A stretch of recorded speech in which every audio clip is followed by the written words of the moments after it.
Hamas के साथ जंग में हलाक होने वाले एक इस्राएली फौजी रीफ के वालिद कहते हैं कि रीफ के बच्चे को इस दुनिया में लाना ही अब उनकी जिंदगी का मकसद है और इसलिए अपने फौजी बेटे के स्पर्म हासिल करके वो उन्हें फ्रीज करना चाहते हैं। और ऐसी ख्वाहिश रखने वाले वो अकेले नहीं।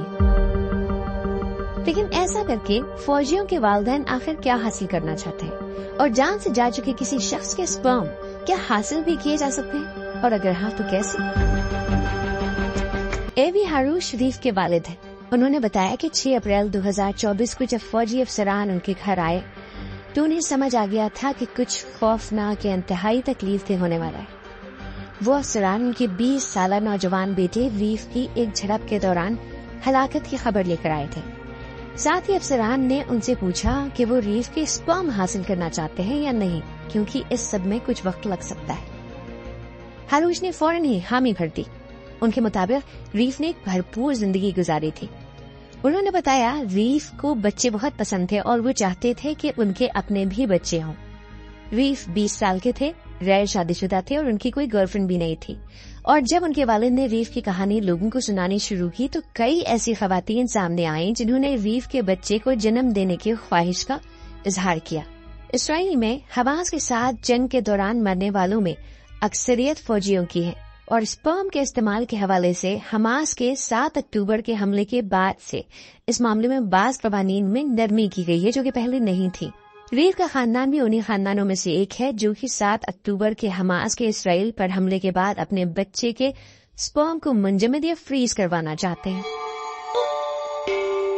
इसराइली वजारत सेहत के मुताबिक 7 अक्टूबर के बाद से अब तक 170 नौजवान जिनमें फौजी और आम शहरी शामिल हैं उनके स्पर्म हासिल किए जा चुके हैं। ये तादाद गुज़िश्ता साल के मुकाबले 15% ज्यादा है। स्पर्म हासिल करने के लिए सर्जरी की मदद से टेस्टिकल्स यानी फोतों से टिश्यू का एक छोटा सा हिस्सा निकाला जाता है।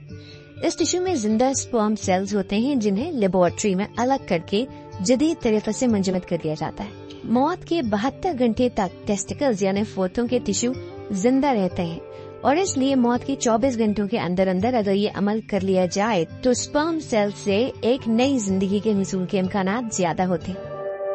अक्टूबर 2023 में इस्राएली वजारत सेहत ने ये पाबंदी खत्म कर दी कि वालिदैन अपने बच्चों की ये सर्जरी करवाने के लिए अदालत से इजाजतनामा हासिल करें।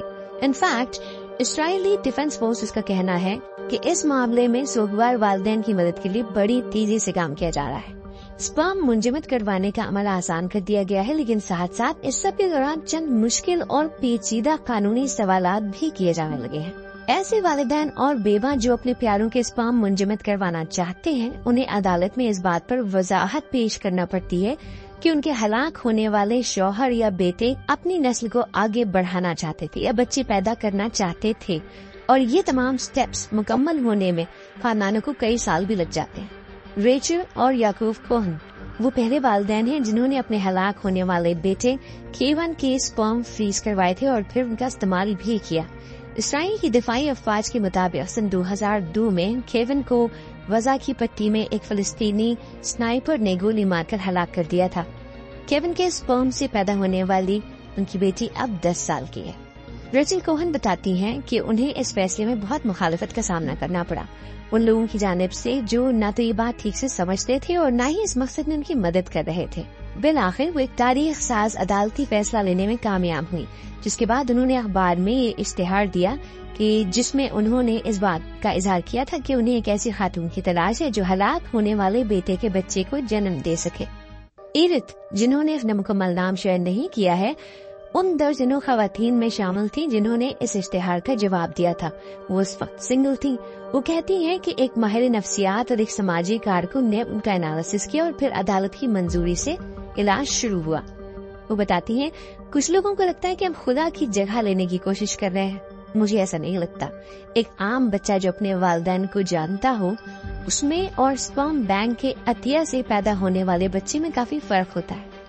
ओशर जानती हैं उनके वालिद एक फौजी थे और वो एक जंग में हलाक हुए। वो कहती हैं मैं जानती हूँ मेरे दादा दादी ने स्पर्म दिया और मुझे दुनिया में लाने के लिए एक बेहतरीन माँ की तलाश की। शमीर मेडिकल सेंटर में स्पर्म बैंक के डायरेक्टर डॉक्टर इताई ग्यात का कहना है कि सुगवार खानदानों के लिए स्पर्म को महफूज रखना एक बड़ी बात है। وہ کہتے ہیں مستقبل میں افزائش نسل کی حفاظت کا یہ آخری موقع ہے۔ ان کا کہنا ہے کہ حال ہی میں سمر کو زیادہ مقبولیت ملی ہے اور اس حوالے سے اہم ثقافتی تبدیلیاں بھی آئی ہیں، لیکن موجودہ قوانین نے غیر شادی شدہ مردوں کے معاملے میں ایک تنازع پیدا کر دیا ہے۔ ڈاکٹر گیت کا کہنا ہے کہ ایسے معاملات میں والد کی رضامندی کا کوئی واضح ریکارڈ موجود نہیں ہوتا اور اس وجہ سے خاندان پہلے ہی بہت مشکل صورتحال میں ہے اور صدمے کی کیفیت سے گزر رہے ہیں۔ سپرم منجمد ہو چکے ہیں لیکن وہ اسے فرٹیلائز یا افزائش نسل کے لیے استعمال نہیں کر سکتے۔ ان کا مزید کہنا تھا کہ زیادہ تر معاملوں میں مرنے والا موت سے قبل اس خاتون کو نہیں جانتا تھا جو ان کے سپرم کا استعمال کر کے ان کے بچے کو جنم دے رہی ہے اور بچے کی زندگی اور مستقبل کے حوالے سے بڑے فیصلوں میں شرکت کر رہی ہے۔ انہوں نے بتایا کہ پہلے وہ سپرم کو محفوظ رکھنے کے مخالف تھے تب تک جب تک کہ ہلاک ہونے والے کی جانب سے واضح رضامندی نہ ہو، لیکن موجودہ جنگ میں سوگوار خاندانوں سے ملنے کے بعد ان کا نقطۂ نظر تبدیل ہوا ہے۔ وہ کہتے ہیں کہ میں دیکھتا ہوں کہ یہ ان خاندانوں کے لیے کیا معنی رکھتا ہے اور ان کے لیے سکون اور راحت کا سبب ہے۔ تیل اویو میں زوہر سینٹر فار جوئش ایتھکس کے سربراہ اور آزاد خیال راہب یوال شرلو کا بھی یہ کہنا ہے کہ مرنے والوں کی رضامندی ایک اہم چیز ہے۔ وہ وضاحت کرتے ہیں کہ یہودی قانون میں 2 اہم اصول شامل ہیں۔ پہلا، ایک آدمی کے نسب کو جاری رکھنا اور دوسرا، پورے جسم کو دفن کرنا۔ انہوں نے بتایا ہے کہ بعض راہبوں کا کہنا ہے کہ نسب کو جاری رکھنا انتہائی اہم ہے، اس کے لیے جسم کے ٹشوز کو نقصان پہنچانا کوئی معنی نہیں رکھتا، جبکہ دوسروں کا کہنا ہے کہ یہ عمل ہرگز نہیں ہونا چاہیے۔ اس مسئلے پر موجودہ قواعد اٹارنی جنرل کی جانب سے شائع کردہ ان ہدایات میں شامل ہیں جنہیں 2003 میں شائع کیا گیا، تاہم ابھی تک اس پر کوئی قانون موجود نہیں ہے۔ اسرائیلی قانون سازوں نے واضح اور وسیع قوانین بنانے کے لیے ایک بل کا مسودہ تیار کرنے کی کوشش کی ہے، لیکن اس میں کافی وقت لگ رہا ہے۔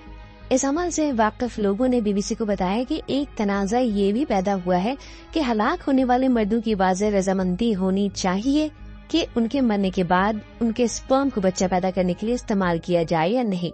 دوسرا تنازع یہ کہ کیا ان بچوں کو وہی مراعات ملیں گی جو ڈیوٹی کے دوران ہلاک ہونے والے فوجیوں کے بچوں کو ملتی ہیں یا نہیں۔ اسرائیلی میڈیا نے ایسی کئی رپورٹس بھی شائع کی ہیں جن کے مطابق بیواؤں اور والدین کے درمیان اس بات پر بھی اختلاف ہے کہ ہلاک ہونے والے کے سپرم پر کس کا زیادہ حق ہے، والدین کا یا بہو کا، خاص طور پر ایسی بیوہ خواتین جو سپرم کو بچہ پیدا کرنے کے لیے استعمال نہیں کرنا چاہتی۔ وہ والدین جنہوں نے پہلے سے ہی اپنے بیٹے کے سپرم منجمد کروا لیے تھے، انہیں ڈر ہے کہ اگر کوئی قانون سازی ہو بھی جاتی ہے تو وہ صرف مستقبل میں مرد کی رضامندی کے مسائل کو حل کرے گی اور انہیں عدالت میں طویل قانونی لڑائی لڑنے سے نہیں بچا پائے گی۔